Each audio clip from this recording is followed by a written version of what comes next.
Hey everybody, welcome back to 1 Minute Walking Tours. I am your host Jonathan. Today we are in Union Square Park, which is, they're just wrapping up. I don't know why I didn't start the other way. But there's always a market here, farmer's market.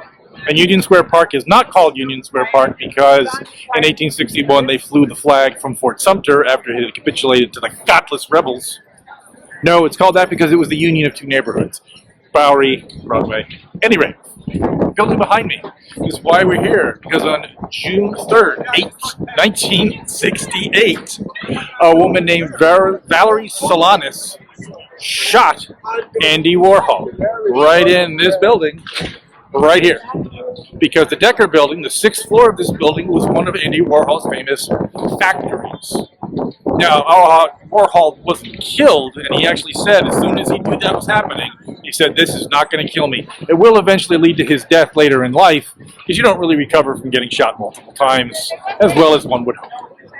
Now, the reason Warhol had more than one factory, as he called it, was because when he came to New York City, the established kind of Clifford Still, macho man art world did not accept Andy Warhol for his gayness.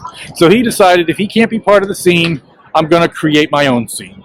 So he started the factory here. The final one was up on 47th Street, but this was one of the famous places, obviously, because someone tried to kill him. There was actually a film from 1996 called I Shot Andy Warhol, if you ever want to see it. I worked on it, so I feel like it's a pretty good movie. Although it is a pretty good movie. And the scene where he is shot, right here, Washington Square Park.